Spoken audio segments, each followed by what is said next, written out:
চলে এলাম আবারও একটা ভিডিও নিয়ে। কিছুদিন ধরে এত পরিমাণে বৃষ্টি হচ্ছে, এই বৃষ্টি তো থামারই নাম নেই। কি আর করা যাবে, যাই হোক আমি চলে গেছিলাম রান্নাঘরে।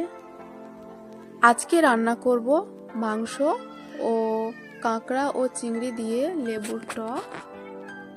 ভাতটা চাপিয়ে দিয়েছিলাম এবং ভাতটা হয়ে আসা মাত্রই আমি নামিয়ে রেখেছি। তারপর একে একে সব কিছু কেটে নিয়েছিলাম, যেমন আলু, আদা, রসুন, পেঁয়াজ, যা যা লাগে আর কি। তো আমার কাটা কমপ্লিট এবং কয়টা কাঁচা লঙ্কাও দিয়ে দিয়েছিলাম। তারপর আমি শিলনোড়াতে মশলাগুলো করে নিয়েছিলাম। আর হ্যাঁ, তোমাদের ওই দিককার ওয়েদার কেমন?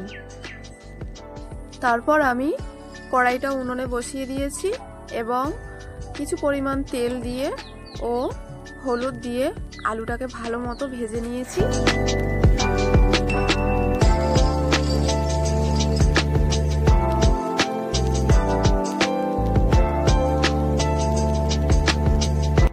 তারপরে কড়াইতে তেল দিয়ে একে একে আমি পেঁয়াজ, রসুন, আদা দিয়ে কিছু পরিমাণ গুঁড়ো লঙ্কা দিয়ে আমি ভালো মতো নেড়ে নিয়েছি।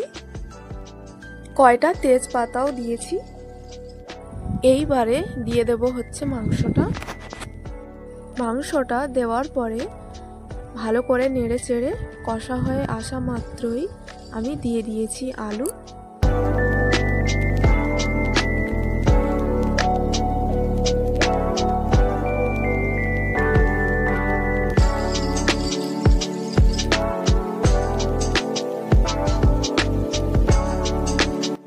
তো তারপরে আমি একটু নাড়াচাড়া করে জলটা দিয়ে দিয়েছি। তরকারিটা তো ফুটছে, এবারে দিয়ে দেব কাঁচা লঙ্কা ও জিরে। আর তোমরা কি রান্না করছো? আমার তো রান্না প্রায় কমপ্লিট। তরকারি শেষে দিয়ে দিয়েছি গরম মশলা। তারপরে ঝটপট করে আমি টক তরকারিটা করে নিয়েছি, ওইটা আর দেখালাম না। তো আজকের মতো আসলাম, সবাই ভালো থেকো, আসছি আবার নতুন ভিডিও নিয়ে।